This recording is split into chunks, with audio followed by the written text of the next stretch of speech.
Praise lord. దేవాతి దేవునికి వందనాలు.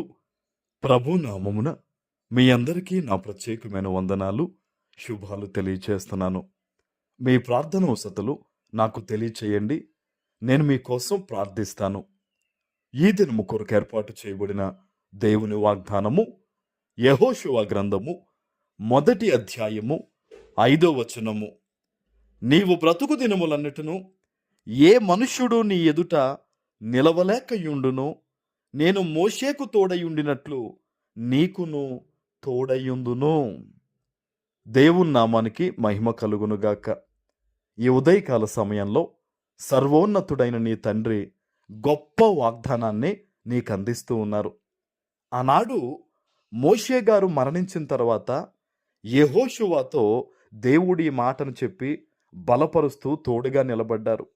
బహుశా ఈరోజు ఈ వాగ్దానం వినే నీ కుటుంబంలో ఒకవేళ జరగకూడని ఏదన్నా జరిగి నీ తండ్రిని కోల్పోయో, భర్తను కోల్పోయిన వారో, ఆధారం కోల్పోయిన వారో, ఇంకా ఏదన్నా ఒక గొప్ప దాని మీద ఒక కార్యం జరుగుద్దని ఇలా ఆశ కలిగి అది జరగకపోవడం వల్ల, కోల్పోవడం వల్ల నిరాశ కలిగి ఉన్నారా?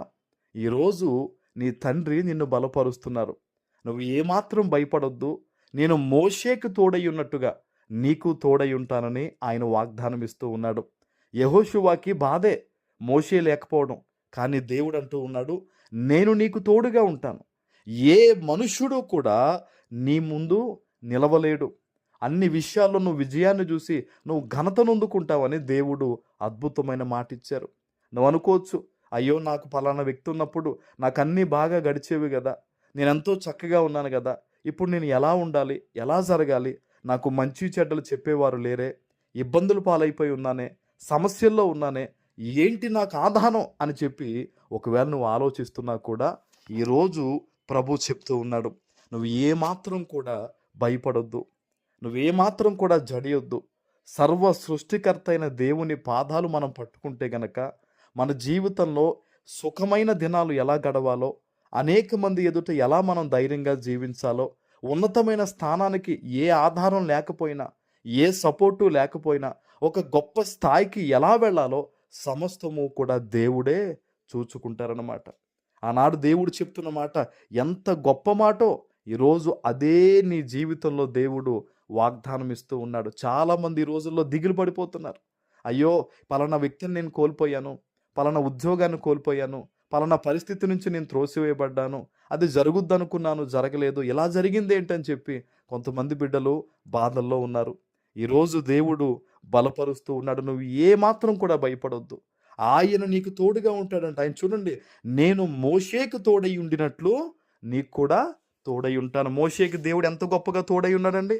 మోషే అంతమందిని, లక్షల మందిని నడిపించాడంటే, ఆహారం పెట్టగలిగాడంటే, వాళ్ళ సదుపాయాలు చూసుకోగలిగాడంటే దేవుడు మోషే గారికి తోడై ఉండడం వల్లే జరిగింది. ఈరోజు అదే మాటను దేవుడు నీకు కూడా వాగ్దానం ఇస్తున్నాడు, నేను తోడుగా ఉంటాను నీకు. ఆ మాట కేవలం తోడుగా ఉండడం అంటే నీ పక్కన ఉండడం కాదు, ఏ ఏ సమయానికి నీకేం కావాలో, నీ కుటుంబానికి ఏం కావాలో, నీ అవసరతలు ఏమున్నాయో అవన్నీ కూడా దేవుడు తీర్చడాన్నే తోడై ఉండడం అంటారనమాట. ఈరోజు ఎక్కడ ఎటువంటి పరిస్థితుల్లో ఉండమ్మా ఈ వాగ్దానాన్ని వింటూ ఉన్నావో భయపడొద్దు. ఆయన నీకు తోడుగా ఉండి సమస్తము ఆయన చూసుకుంటాడు. దేవుడు గొప్ప నెమ్మది నీకు కలగజేయబోతూ ఉన్నారు. ఆమెన్. ప్రార్థన చేసుకుందాం. పరిశుద్ధుడు అయిన మా తండ్రి, మీకు వందనాలు. ఈ ఉదయకాల సమయంలో మీరిచ్చిన ఈ గొప్ప వాగ్దానము ప్రతి బిడ్డ జీవితంలో నెరవేర్చి స్థిరపరచమని యేసు నామమున ప్రార్థిస్తున్నాను తండ్రి. ఆమెన్.